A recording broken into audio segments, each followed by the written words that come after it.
बोर्डचे अतिशय गेले फाडले तोडले मोडले असा कसलाही प्रकार नाही आहे. मी त्यांना जे काल त्या ठिकाणी चौकामध्ये उभं राहून मोठ्याने बोलत होते आणि जे अजितदादांच्या नावाखाली जे अतिशय दुर्दैवी असा या लोकनेत्याचा आपल्या अजितदादा झालेलं संपूर्ण महाराष्ट्रभराचं इतकं आतोनात नुकसान झालेलं आहे. त्या ठिकाणी ज्या दिवशी घटना कळली, ज्या दिवशी बातमी झाली की अजितदादांचं अपघाती निधन, त्या ठिकाणी सर्व पंथ असतील, जाती असतील, धर्म असतील, सर्व पक्ष असतील, या सर्वांच्या सीमा तोडून लोकांना आतोनात आपल्या हृदयामध्ये ती गोष्ट दुःखद घटना ची जाणीव किंवा अजितदादा काय होते, अजितदादाच्या जाणीव का महाराष्ट्राला किती हानी झाली या गोष्टीची जाणीव प्रत्येक जणाला आहे. आणि त्या धक्क्यातून अजूनही फक्त राष्ट्रवादीच म्हणायचं नाही, प्रत्येक पक्षातील, प्रत्येक जातीतील, प्रत्येक धर्मातील हा व्यक्ती हा आज अजून अजितदादांच्या आठवणीमध्ये व्यापून आहे.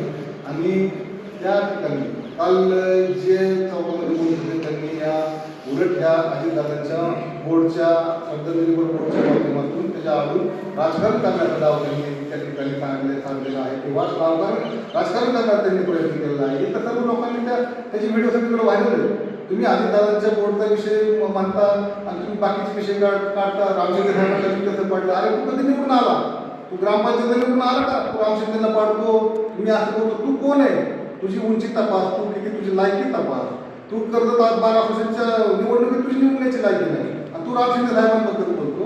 असं आम्हाला पण बोलता येतं, आम्हाला पण सगळ्या गोष्टी करता येतात, पण हा कठीण प्रसंग आहे, दुःखद प्रसंग आहे. या ठिकाणी तुम्ही राजकारण करू नये. तुम्ही जे तुमचे प्रश्न असतील, एक व्यक्ती बोलले की मी 9 महिने झाले नगरपंचायतकडे आलो नाही, तू दररोज नगरपंचायतकडे ये, दररोज नगरपंचायतीची माहिती आहे, दररोज नगरपंचायत कारभाराची चौकशी कर.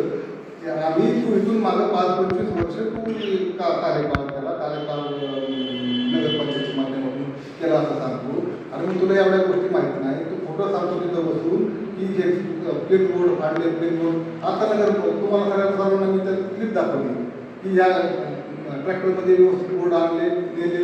ठीक आहे, तुमची सर्वांचीच भावना होती की बोर्ड काढले आपण 4 दिवस राहिले असते, काही अडचण नव्हती, राहायला हरकत नव्हती.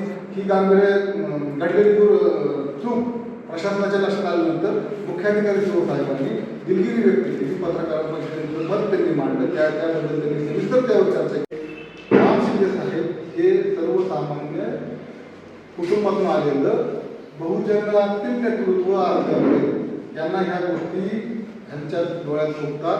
आज राम शिंदे साहेबांसारखा विधान परिषदेच्या सभापती पदावर विराजमान असलेला नेता, लोकनेता अशा या किरकोळ तुमचे बोर्ड काढांवर या गोष्टींमध्ये लक्ष देत नसतो.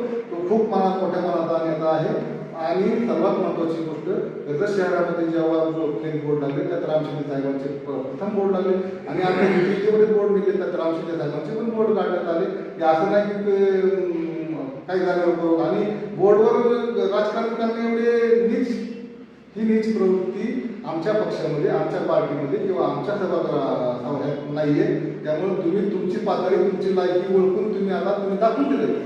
लोकांनी बघितलं, तुम्ही निषेध व्यक्त करायला आला, तुम्ही बाकीच्या गोष्टी बोलता, की बाकीच्या गोष्टी बोलायला काय नव्हतं, त्या गोष्टी बोलायला तुम्ही सांगा. त्या ठिकाणी आम्ही कधी पण यायला तयार आहे. त्या समोर आपण करत बाजार करा, सगळ्या गोष्टी समोर बोलू, तर त्या विषयाला आमची सर्वांची तयारी आहे. त्यामुळं तुम्ही राम शिंदे साहेबांवर जे बेछूट आरोप करताय, तुमची लायकी नसताना करताय, ते पुन्हा करू नका.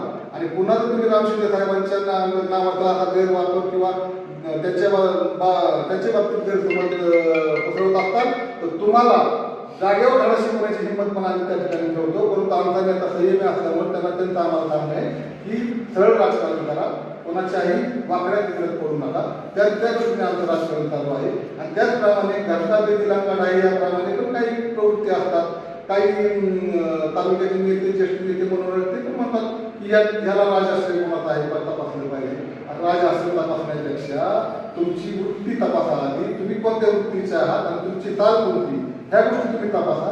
बाकी यावर बोलणं भरपूर आहे, यावर राजकीय बोलण्यासाठी पण भरपूर आहे, पण सध्याची परिस्थिती राजकीय बोलण्यासारखी नाही आहे. ही घटना अत्यंत वेदनादायी आहे, दुःखद आहे. पवार कुटुंब जे असेल त्यांच्या दुःखात आम्ही सर्व कर्जत शहर, कर्जत वासीय, कर्जत विधानसभा, कर्जत नागपूर विधानसभा सर्व सामील आहे. आणि त्यांनी या गोष्टीचं दलित राजकारण करू नये की त्यांना पुन्हा एकदा माझी सहमत आहे. विनंती नाही आहे, आता आमच्या तालुक्याची विनंती केली, विनंती नाही, तुम्हाला सहमत येईल. यापुढे तुम्हाला कसल्याही प्रकारचे समज देतात, तुम्हाला जशात तसं ठोस उत्तर देण्यात येईल. आणि तुम्ही जर चुकीच्या पद्धतीने वागला तर त्याचा बंदोबस्त आम्ही भारतीय जनता पार्टीचे कार्यकर्ते केल्याशिवाय राहणार नाही. ही तुम्हाला आमचं ठणकावून सांगणं आहे. याबाबत तुम्ही विचार करून या पुढील काळामध्ये बोला. आणि राजकारण करण्याच्या ठिकाणी भरपूर आहे, त्यावेळेस राजकारणाचं बघू.